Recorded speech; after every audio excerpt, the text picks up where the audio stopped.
Olá pessoal, tudo bem? A graça e a paz do Senhor, eu sou o pastor Giovanni e eu tenho uma palavra de Deus para o seu coração. Desde já dá um joinha, aperta no sininho, siga o nosso canal no YouTube, PR Giovanni, e vamos que vamos aprender a palavra de Deus e meditar nos escritos sagrados na presença do Senhor. Quero começar orando pela tua vida, abençoando você.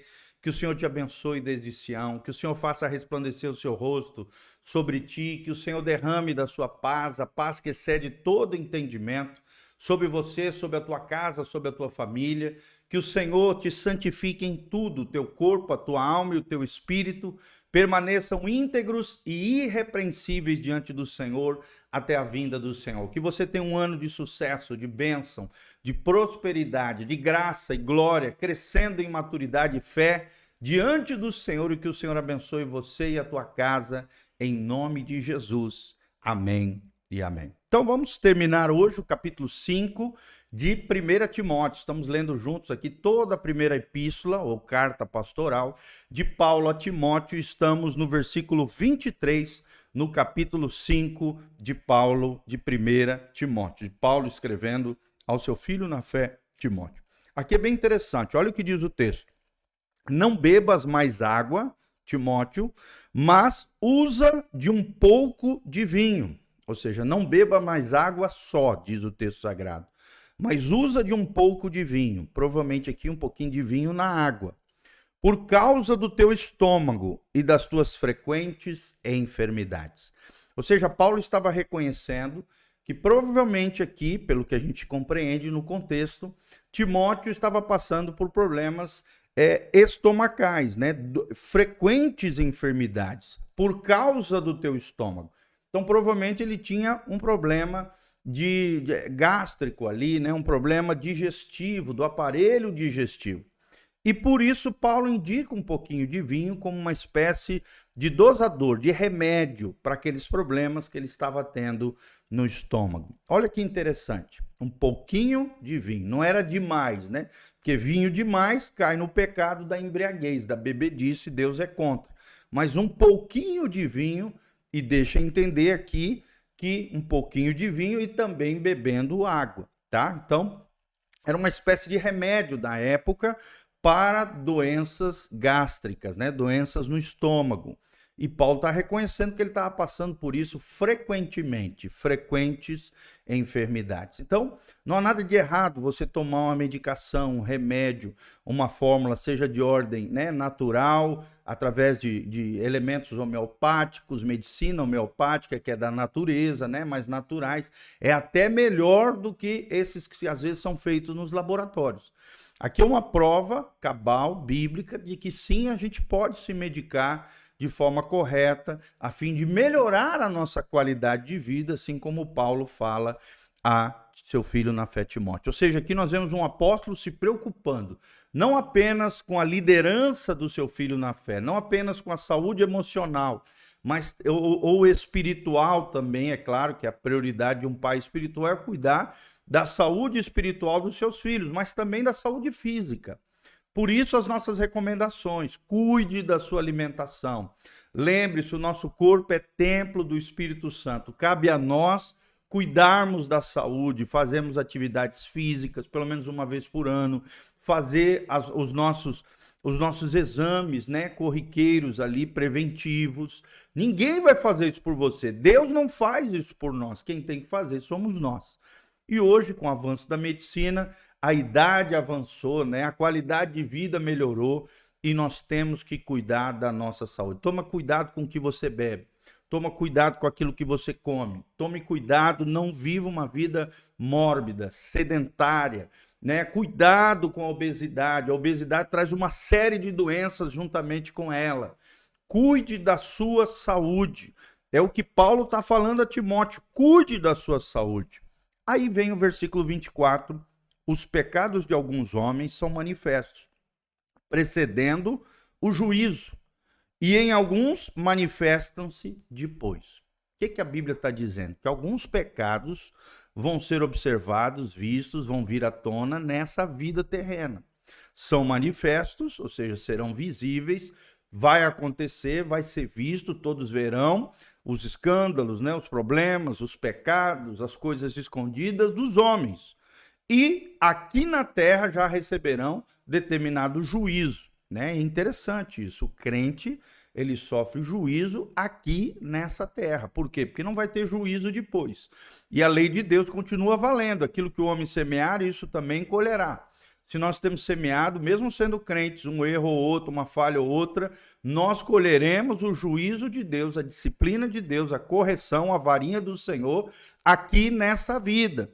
Através de circunstâncias difíceis, através de enfermidades, através de situações que Deus vai permitir para corrigir a rota, corrigir o caminho, corrigir as posturas, corrigir as atitudes, juízo de Deus. O juízo de Deus é interessante, sempre começa na casa do Senhor.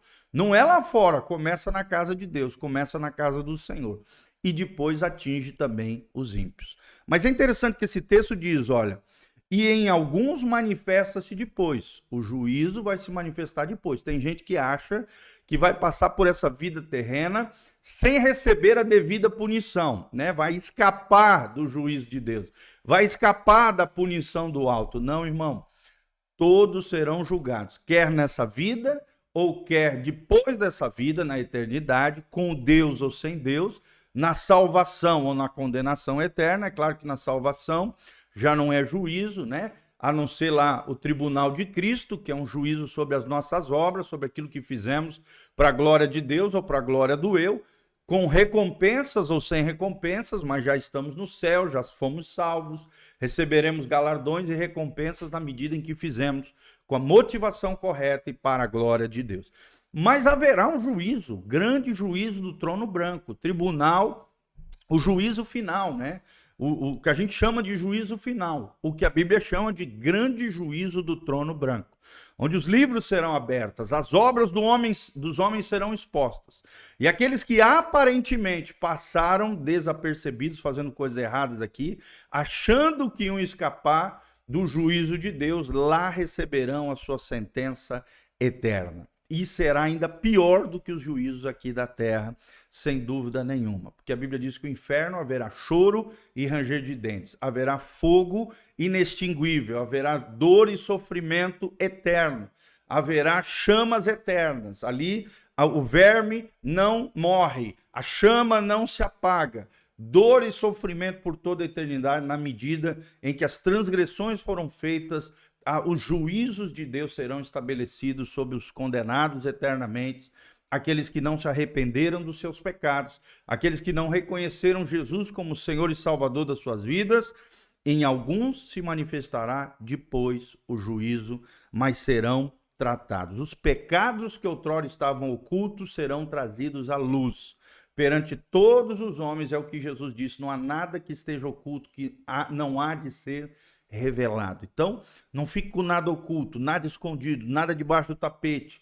Traga a luz, confesse os seus pecados, corrija erros e posturas, se arrependa dos seus pecados para que eles sejam lavados pelo sangue de Jesus e perdoados, conforme nos ensina a palavra de Deus. Assim mesmo, também as boas obras serão manifestas, diz no versículo 25. E as que são de outra maneira não podem ocultar-se. Ou seja, de um lado estão as boas obras, do outro lado estão os pecados de alguns homens que sofrerão juízos aqui na terra, ou então não escaparão sem punição, receberão juízo eterno, condenação eterna, conforme diz as Sagradas Escrituras. Então, o que Deus espera de nós? Boas obras. A salvação não é por obras, mas Efésios capítulo 2, no versículo 11, diz que nós somos criados em Cristo Jesus para as boas obras.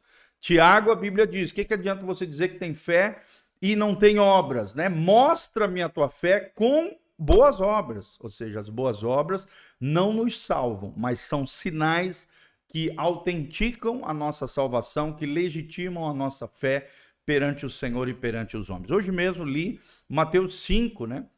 Mateus 5, 14, diz ali que 14 ou 16, não me lembro, fala que de tal maneira a nossa luz deve resplandecer perante os homens, de tal maneira que os homens glorifiquem a Deus por causa das vossas boas obras.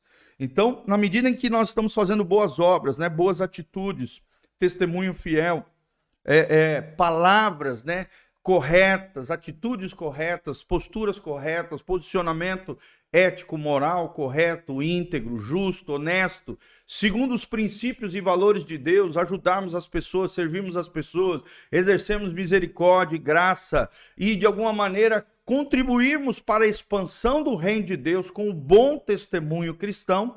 Isso se chama atos de justiça, boas obras, que os crentes devem produzir, porque já foram salvos em Cristo Jesus, são movidos pelo Espírito Santo para produzirem boas obras. Jesus mesmo disse: toda árvore boa produz bons frutos, e toda árvore má vai produzir maus frutos.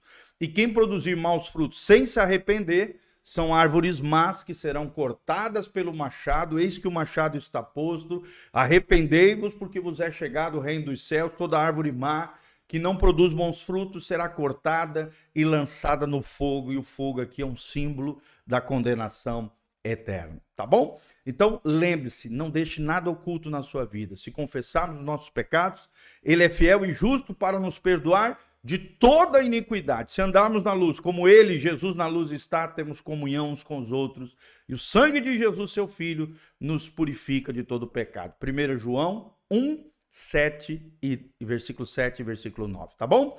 Então guarde essa palavra no seu coração. Aqui debaixo tem todas as informações de como você pode contribuir conosco. Deixe seus comentários aí, de onde você está nos assistindo, o que você achou desse vídeo. Que Deus abençoe você, que você faça boas obras para a glória de Deus, e venha nos visitar nesse domingo às 9 horas e às 19 horas, e toda quarta-feira às 20 horas, Igreja Casa na Rocha.